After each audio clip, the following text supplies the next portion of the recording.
At some point or another, if you are in this country, you will have to go to a courtroom. And so, with that in mind, on today's English lesson, I am going to teach you some valuable words that will help you to improve your vocabulary and comprehension when it comes to a courtroom. Well, hello, all of my students. I hope you're having a fantastic day. My name is Jay, and welcome back to the channel where I have the opportunity to help you to improve your English comprehension, vocabulary, and fluency. I hope you're ready for some learning and some laughter. Let's dive into today's story and learn about words that have to do with a courtroom. The first one is courtroom. Courtroom. And it is a compound word, two words in one. Courtroom. Okay? Now, a simple definition of a courtroom is a room where trials happen. So you might say the courtroom was very quiet. Sometimes you go to a courtroom to pay a fine, whether it's a traffic citation, some other type of fine that you may have incurred. It could be actually for not keeping your yard clean. So there are different reasons people go to courtrooms. Sometimes you may have jury duty, where you're called to judge a case. Or you may be sued, or you're suing someone. And all of this can happen in a courtroom. Another vocabulary word is gavel. Say that with me, gavel. Now, a gavel is a small hammer the judge uses to get order. Okay? So you see it on court TV shows where the judge is like, order in the court. Order in the court or I'll clear this courtroom. I will have no more outbursts. Okay, so the gavel, a small hammer the judge uses to get order. So you might say the judge hit the gavel to start court. Or maybe the judge hit the gavel to go to lunch and they said, we'll have a recess for 15 minutes. So it could be either way. But the gavel is that small hammer, okay, that the judge bangs on the desk to get everyone's attention or call order. Another vocabulary word for the courtroom is a robe. Say that with me, robe. Many officials wear robes. You have clergy, they wear robes. Judges, they wear robes. Choir members wear robes. So a robe is a long black clothing worn by a judge. The judge, you might say, wore a black robe. Okay? So it's an official garment that the judge wears when court proceedings are taking place. And they could have anything on up under the robe. It could be a t-shirt, a sweater, a shirt and tie. But the robe is an official garment, okay? The witness stand. A witness stand. Now, a witness stand is the place where a witness sits and speaks. So you might say the witness stood at the witness stand before seating. Okay, so a witness is someone that saw a particular event take place and they're coming into the courtroom to give their official statement about what they saw. So if I stopped at the red light, but the police officer wrote me a ticket for running the red light, but you saw it all, you could come to court and be my witness and take the stand and testify, Your Honor, Jay indeed stopped at the stoplight, okay? Please don't throw him in jail. We need him. All right, so the witness stand. A jury box. Okay, now notice here in my picture, I have what seems to be an upset attorney, and she is speaking to the jurors who are sitting in the witness or the jury. The jury box. Okay, so the jury box is where the jury sits during the trial. And the jury is a group of people that judge a particular case. They determine if someone is guilty or not guilty.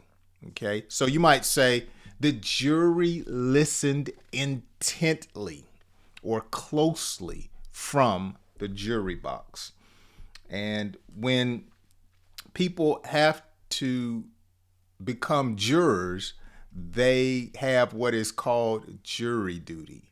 And you would usually get a summons in the mail telling you you need to do your citizenship duty by coming to jury court. And they usually pay you for your time. And sometimes, depending on the court, either they will serve you lunch or allow you to go to lunch. Or what I like is when you get jury duty and you show up and they say, we no longer need you, the case has been settled, you may go home, get your check, and have a great day. So sometimes that happens, okay? Jury duty. The county clerk. County clerk. Now, the county clerk is a person who keeps court records. They're also the person who usually accepts the fine that you may have to pay. The county clerk. Okay, so the county clerk read the case number. So these are usually nice people. Oftentimes the county clerk is a woman, and they usually have a lot of responsibility. If you have child support, you will see the county clerk. If you have a fine, you will see the county clerk. If you want to get a passport, you will see a county clerk. Okay, so they are usually the person that you communicate with before or after you go into the courtroom. All right. The bailiff. Bailiff. Say that with me. Bailiff. Okay. A bailiff is a court officer who keeps order. Usually the bailiff is a sheriff's deputy. And they are responsible for helping the judge keep the courtroom safe. So we don't want any fights in the courtroom. It's the bailiff who would make sure that doesn't happen. If there is a person who is deemed a criminal, it is the bailiff who watches them to make sure they don't escape or cause problems. Okay, so you might say the bailiff asked everyone to stand. All rise. The Honorable Jay Barksdale is now presiding. And I would say you may be seated. Prosecution, may I have your statement concerning case number 658-321-T75? Yes, Your Honor. And then I may hear someone talking and I say, Bailiff, please excuse that person from my courtroom. I want it quiet. Your Honor has spoken. So the bailiff helps keep order in the courtroom. Okay? Podium. Podium. Okay? Now, a podium is a stand used for speaking. So an attorney may speak at the podium. A witness may speak at a podium. A court clerk may make an announcement at the podium. A witness and so forth. But the podium is the stand for speaking. So you might say the lawyer stood at the podium. Evidence table. Evidence table. Now, the evidence table is a table where evidence is placed. And on the table, it could be a firearm that was used in a crime. It could be clothing that was left at the scene of a crime with blood stains on it. It could be paperwork or other important documents. It could be a computer. All of this will sit on the evidence table. And the attorney may say, Your Honor, I would like to remove Exhibit 44 from the evidence table. All of the evidence sits on a table in a courtroom. So you might say the photos were on the evidence table. Okay? Transcript. Transcript. Now, a transcript is a written record of what was said. Okay? It's where you have someone in the courtroom, they are documenting everything that is taking place and being said in the court proceeding, and it can be read after the case is closed. A transcript. Oftentimes you see news reporters, they will report a particular case on the news, and they will say, the witness said, and I quote, they're reading from the transcript. Okay, so you might say the lawyer read the transcript. Excellent job. So those are some important words that you can use when you are talking about or in a courtroom. That is going to do it for today's English lesson. I hope you have learned at least one thing, because as I said at the beginning of today's lesson, here in America, a courtroom is just a part of life. At some point, you're going to have to go to a courtroom, whether you did something illegal or not. That's just a part of being a citizen.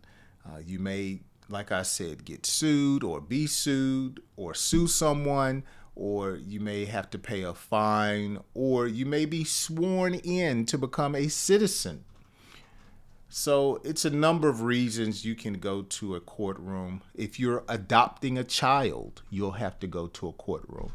If your teenager gets in trouble, you'll have to go to a courtroom. So it's not always bad. It just depends on the situation.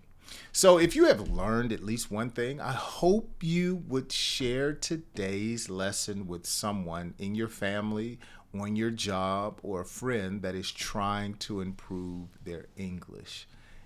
And I know it will help them. I also want to remind you, make sure you have the notification bell on so you can be notified of one of my English lessons that I strive to give you on a daily basis. With that being said, if this is your first time on the channel, let me know where you're watching from down in the comments section. And if you have any suggestions on English lessons, feel free to let me know.